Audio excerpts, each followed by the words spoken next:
নমস্কার, ইতিহাস এক খোঁজ এই চ্যানেলে আপনাদের সকলকে স্বাগত। আপনারা হয়তো ভাবছেন যে এই চ্যানেলটি আবার কোথা থেকে উদয় হলো। আমি একটু ব্যাকগ্রাউন্ড দিই। 1988 সালে প্রখ্যাত পরিচালক শ্যাম বেনেগালের পরিচালিত ভারত এক খোঁজ নামে একটি ধারাবাহিক প্রচণ্ড জনপ্রিয় হয়েছিল। এই ধারাবাহিকটি বেসড আউট অফ ছিল দ্য ডিসকভারি অফ ইন্ডিয়া। এই বইটি পণ্ডিত নেহরুর লেখা দ্য ডিসকভারি অফ ইন্ডিয়া। এই বইটি লেখা হয় যখন তিনি বন্দি অবস্থায় ছিলেন আহমদনগর দুর্গে 1942 থেকে 1945 সালের মধ্যে। এবং এই বইটির থেকে কিছু কিছু অংশ নিয়ে ভারতবর্ষের বিভিন্ন প্রদেশের এবং বিভিন্ন সময়কার কিছু ঐতিহাসিক ঘটনাকে কেন্দ্র করে এই ধারাবাহিকটি তৈরি করা হয় এবং সেই সময় প্রচুর মানুষ এই ধারাবাহিকটিকে ভীষণ ভালোবেসেছিলেন। তারপর গঙ্গা, যমুনা, নর্মদা, কাবেরী দিয়ে বয়ে গেছে অনেক জল। আমাদের হাতে এসেছে ইন্টারনেট, আমরা অনেক ইনফরমেশনের মালিক এখন। কিন্তু বহু ক্ষেত্রে যেটা দেখা যায় সেটি হলো সেই ইনফরমেশনকে সঠিকভাবে ইউজ করার জায়গায় আমরা যেটা শিখছি সেটি হলো যত শর্টকাটে বেশি ইনফরমেশন আমরা নিতে পারি।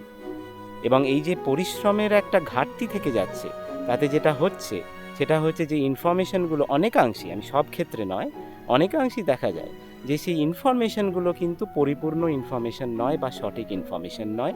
এবং সেইটি ইতিহাসের ক্ষেত্রে, ইতিহাস চর্চার ক্ষেত্রে প্রচণ্ডভাবে কিন্তু অ্যাপ্লিকেবল। নমস্কার, আমার নাম আয়ান চ্যাটার্জি।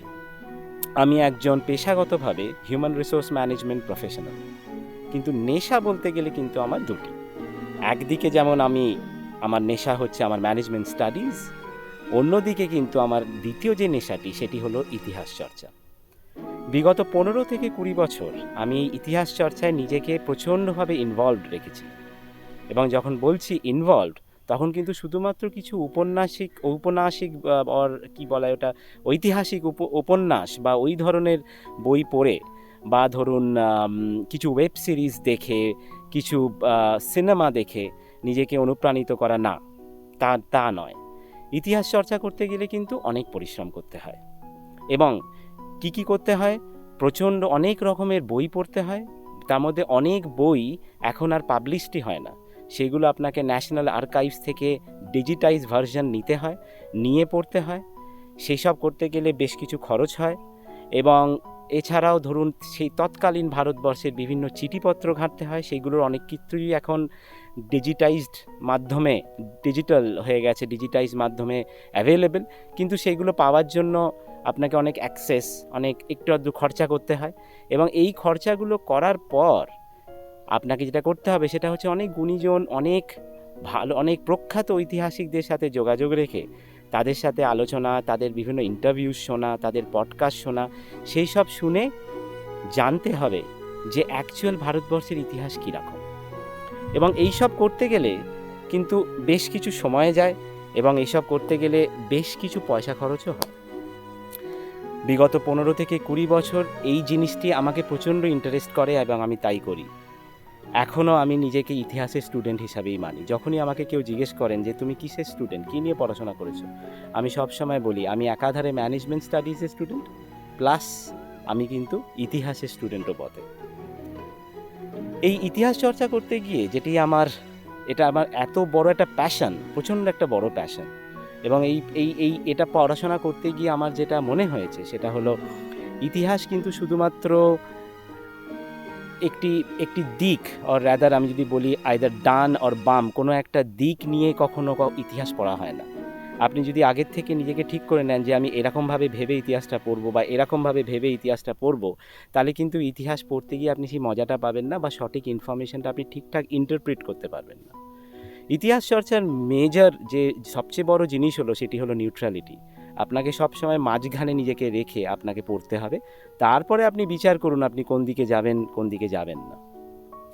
প্লাস ধরুন যেটি সবচেয়ে ইম্পর্টেন্ট সেটা হচ্ছে যে তখনকার ভারতবর্ষে যে সমস্ত আমি কিছু কিছু জিনিস বলছি, এছাড়াও অনেক আরও উপায় আছে যেগুলো দিয়ে সঠিকভাবে জানা যায়। তা একটি তো আমি আপনাকে বললাম নিউট্রালিটি, আর একটি হলো তখনকার দিনে যে সমস্ত পরিব্রাজকরা আমাদের ভারতবর্ষে এসছেন, যেমন ধরুন ট্র্যাভ্যানিয়ার, মানুচ্চি, বার্নিয়ার, আব্দুর রাজ্জাক, আবার ধরুন ইবনে বতুতা, ফেরিস্তা, এই সমস্ত যে সমস্ত পরিব্রাজকরা ভারতবর্ষে সেই সময় এসেছেন, তাদের লেখা বিভিন্ন বই ডিজিটাইজ মাধ্যমে এখন আছে। কিছু কিছু ক্ষেত্রে বইগুলো আর পাবলিশড হয় না, কিছু কিছু ক্ষেত্রে পাবলিশড অবস্থায় আছে। না, যদি পাবলিশ অবস্থায় না থাকে সেগুলো আর্কাইভস থেকে নিয়ে পড়ার চেষ্টা করতে হয়। সেখান থেকে আপনি ভারতবর্ষের তৎকালীন ইতিহাস সম্পর্কে অনেক কিছু জানতে পারবেন। প্লাস ধরুন সেই সময়কার বিভিন্ন চিঠিপত্র ঘাঁটতে হয়, সেগুলো কিছু কিছু ডিজিটাল মাধ্যমে এখন অবস্থিত। একটু অ্যাক্সেসের পেছনে একটু অর্থ ব্যয় করে সেইগুলো অ্যাক্সেস করা যায় এবং তখন আপনি অনেক কিছু জানতে পারবেন। তো এই সবগুলো করলে পরে তবে কিন্তু আপনার সঠিকভাবে আপনি কিন্তু নিজের দেশ সম্পর্কে জানতে পারবেন। এখন যেটা বহুয়াংশেই দেখা যায় সেটি হলো এই কিছু সিনেমা, কিছু ওয়েব সিরিজ বা ধরুন কোনো একটা জায়গায় আমি বেড়াতে গেলাম, সেখানে গিয়ে আমি একজন গাইডকে নিলাম। গাইডদের ওপর আমার কোনো রকম আপত্তি নেই, গাইডদেরকে আমি প্রচণ্ড সম্মান করি, কিন্তু বহুয়াংশেই দেখা যায় যে অনেক গাইডই সঠিক ইনফরমেশনটা জানেন না। মানুষ যেটি শুনতে পছন্দ করবে, যেটি শুনতে বেশ রোমাঞ্চকর লাগবে, বেশ সিনেমার মতো লাগবে, সেই ইনফরমেশনটা কিন্তু ম্যাক্সিমাম গাইড দেন আপনারা যখনই কোনো জায়গায় যাবেন ভ্রমণ করতে, কোনো ঐতিহাসিক জায়গায় গিয়ে দেখবেন তাদের যে সমস্ত ইনফরমেশনগুলো দেয় সেগুলো শুনতে কিন্তু দারুণ লাগে। অধিকাংশ ক্ষেত্রেই দেখা যায় সেই সমস্ত ইনফরমেশন কিন্তু কোথাও লেখা নেই।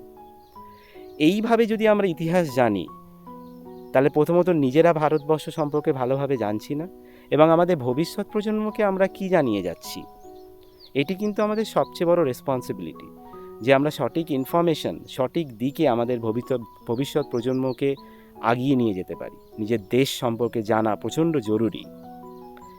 এই ইন্সপিরেশনটা থেকেই আমার এই চ্যানেলটি খোলার যে মেন উদ্দেশ্য, সেটি অনেকাংশেই আমি যখনই আমার কাছে সুযোগ এসছে অনেক জ্ঞানী গুণী মানুষদের সামনে আমি যখন কথা বলেছি, আমরা যখন আলোচনা করেছি ইতিহাস নিয়ে, তখন অধিকাংশ ক্ষেত্রেই তারা আমাকে বলেছেন যে তোমার এই ইতিহাস চর্চা নিয়ে কিন্তু সিরিয়াসলি কিছু ভাবা উচিত, এবং ভাবো যে এটাকে কীরকমভাবে তুমি যে জিনিসগুলো জানছো সেই জিনিসগুলোকে কীরকমভাবে সাধারণ মানুষের কাছে আরও ভালোভাবে পৌঁছে দিতে পারবে।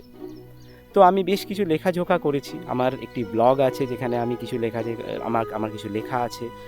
আমার কর্পোরেট হাউসের থ্রু দিয়ে যখনই কিছু ম্যাগাজিনস বেরিয়েছে আমি কিছু লেখা দিয়েছি, কিন্তু অনেক দিন ধরেই আমার একটা ইচ্ছে ছিল যে আমি একটা ডিজিটাল মাধ্যমে, একটা ভিডিওগ্রাফির মাধ্যমে যদি আমি কিছু একটা করতে পারি।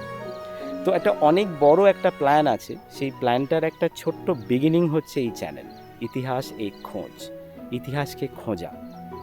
তো এই চ্যানেলের মাধ্যমে আমি আপনাদের ভারতবর্ষের বিভিন্ন সময়কার ইতিহাস নিয়ে আলোচনা করব, ছোট ছোট ক্লিপে, কখনো মাঝারি কখনো বড়। এই চ্যানেলটি একটি ভ্রমণ চ্যানেল হিসাবে ইউজ করা যাবে, কারণ বেশ কিছু জায়গায় আমি কিন্তু যাব, যেগুলো আপনাদেরকে দেখাবো, সেই জায়গার ইতিহাস সম্পর্কে আপনারা জানবেন, এবং সেই জায়গাতে পৌঁছতে গেলে কীরকমভাবে আপনারা যাবেন, কোথায় থাকবেন, সেই সমস্ত ইনফরমেশনও আপনাদেরকে আমি দেব। এবং এই চ্যানেলটির মাধ্যমে দেখবেন আপনাদের ভ্রমণ রিলেটেড যে সমস্ত, আমরা সবাই তো ভ্রমণ পিপাসু, আমাদের ভ্রমণ রিলেটেড যে চাহিদা সেটার একটা নতুন দিক খুলে যাবে এই চ্যানেল দিয়ে, কারণ অনেক জায়গায় আছে যেগুলো আমরা জানি না এবং আমরা যাই না। আমরা নর্মালি যে সমস্ত জায়গায় ঘুরতে যাই সেগুলো খুবই জনপ্রিয় জায়গা, নিশ্চয়ই সেখানেও প্রচণ্ড ইতিহাস আছে, কিন্তু এছাড়াও অনেক ইম্পর্টেন্ট জায়গা আছে যেগুলো সম্পর্কে আমরা জানি না বলে সেইগুলো কিন্তু কেউ আমরা এক্সপ্লোর করি না। যখন জানবো তখন দেখবেন কত ইচ্ছা করবে সেই সমস্ত জায়গাগুলো যেতে। আর করব ইতিহাসের চর্চা আপনাদের সাথে, আপনারা যা জানেন আমাকে বলবেন, যে জিনিস শুনতে চাইছেন আমাকে বলবেন, আমি চেষ্টা করব আপনাদের সামনে নিয়ে আসা। আপনারা যেগুলো জানেন আপনি আমাকে বলবেন, আমি শিখবো আপনাদের থেকে। আমি যেগুলো জানি আপনাদেরকে জানাবো।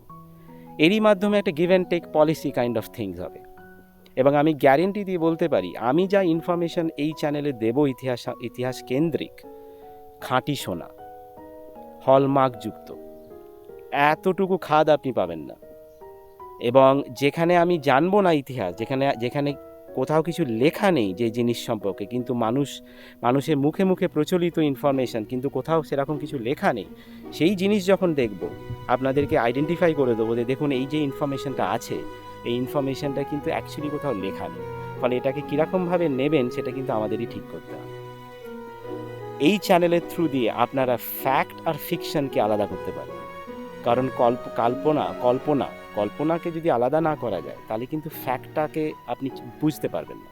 এবং ইতিহাস চর্চা করতে গিয়ে মেজরিটি এটা দেখা যায় যে লোকে যেটা জানে বা যেটা জানতে চায় সেটা ম্যাক্সিমাম হচ্ছে ফিকশন, কিন্তু সেটা কোথাও লেখা নেই, অ্যাকচুয়াল কী হয়েছিল সেটা তারা জানেন না বা সেটা জানা যায় না। তো সেই জানানোটাই হচ্ছে আমার মেন উদ্দেশ্য। আমার এই চ্যানেলের থ্রু দিয়ে যদি কিছু মানুষ নিজের দেশ সম্পর্কে সঠিকভাবে জানতে পারেন, সেটিই হবে আমার সবচেয়ে বড় পাওয়া।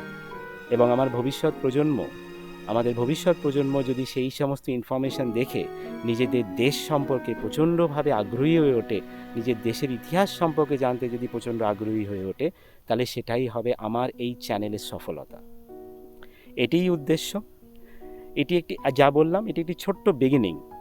এরপরে আর একটু বড় করে করার ইচ্ছে আছে, কিন্তু সেই যে আমার এটা নেশা, পেশা তো নয়, তাই খুব ফ্রিকোয়েন্ট ভিডিও যেমন নর্মাল ভ্লগিংয়ে হয়, প্রচণ্ড ফ্রিকোয়েন্ট, সপ্তাহে হয়তো একটা করে ভিডিও, কি 2 সপ্তাহে 2টো করে ভিডিও, একটা করে ভিডিও, এত হয়তো ফ্রিকোয়েন্সিতে আমি ভিডিও দিতে পারবো না। কিন্তু যে গ্যাপটা হয়ে যাবে টাইমের, খুব বেশি গ্যাপ হবে না, এটা চেষ্টা করব, কারণ এটা শুধুমাত্র ভ্রমণ রিলেটেড জিনিস তো নয়, ভ্রমণও থাকবে, সাথে সাথে ইনফরমেশন শেয়ারিংও থাকবে, কিন্তু কন্টেন্টটা তৈরি করতে একটু সময় লাগে, পেশার দিকটা দেখে তারপর তো করতে হয়। তো কিন্তু যে গ্যাপটা হবে, সেই গ্যাপটা আমি পুষিয়ে দেবো কন্টেন্টের কোয়ালিটি দিয়ে, আপনারা আফসোস করবেন না। তো সেটাই উদ্দেশ্য, দেখা যাক জিনিসটা কীরকমভাবে এগোয়। অনেক দিন ধরে ভাবছিলাম কি করি, ইতিহাস চর্চাটাকে একটুখানি একটা নতুন রূপ দিতে হবে, একটু মানুষজনদের কাছে যদি একটু পৌঁছানো যায়, যদি মানুষরা যদি দেখে, যদি ইতিহাস সম্পর্কে ইন্টারেস্টেড হন, সেটি নিয়ে অনেক দিন ধরেই ভাবছিলাম। তো আলটিমেটলি একটা ছোট্ট প্রয়াস করেই ফেললাম, দেখা যাক কীরকম জিনিসটা হয়। আপনারা জানাবেন আপনাদের কেমন লাগছে, আপনারা কোন সমস্ত জিনিসপত্র আরও বেশি হাইলাইট করতে চাইছেন, সেগুলো আমাকে জানাবেন, আমি চেষ্টা করব সেগুলো কভার করার। ভালো থাকবেন। খুব তাড়াতাড়ি আমার প্রথম ভিডিও নিয়ে আপনাদের কাছে আসব, আপনারা জানাবেন আপনাদের কেমন লাগলো। ভালো থাকবেন, সুস্থ থাকবেন, দেখতে থাকুন ইতিহাস এক খোঁজ। নমস্কার।